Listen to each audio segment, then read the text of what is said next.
भाई मैं मेरा एक्सपीरियंस शेयर करता रहता हूँ। तो एक मुझे घटना याद आ गई कि जब मैं गवर्नमेंट जॉब की तैयारी कर रहा था, उस टाइम में ये हुआ कि मेरी सगाई नहीं हुई थी, कहीं पे मेरी बात नहीं चल रही थी। तो एक दिन मुझे देखने वाले आए। तो अब मुझे नहीं पता था क्योंकि वो पहले बता के नहीं आए थे। तो फिर मैं वही अपने चड्डा पहन रखा था, एक ढीला सा टी शर्ट पहन रखा था, नहाया नहीं था और बाल भी बड़े बड़े हो रहे थे। और उस टाइम में फाइनेंशियल कंडीशन भी इतनी ज़्यादा ठीक नहीं थी।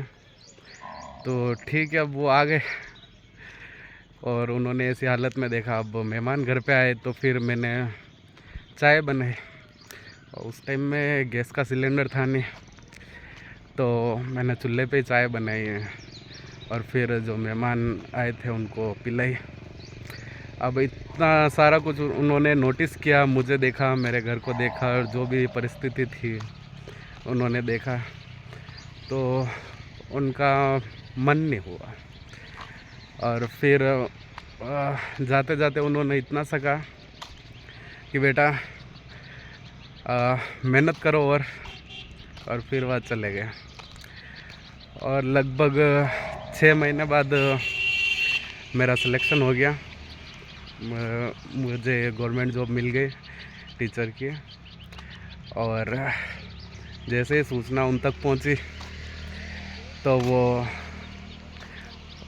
फिर वापस आ गए। और जो चाय बनाई थी मैंने वापस चूल्हे पे बनाई, उन्होंने वापस पी।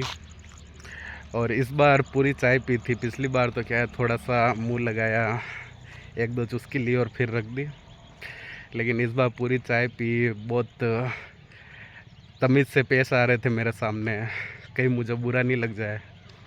लेकिन चलो, जो मेरे बुरे वक्त में ऐसे इग्नोर करके गया, तो मुझे कोई पछतावा नहीं है। मुझे भी पता है मेरा स्ट्रगल टाइम चल रहा था, लेकिन तब तक मेरी सोच बदल गई थी। मैंने लोगों को पहचान लिया था। फिर ठीक है, उन्होंने कहा ठीक है विचार करना।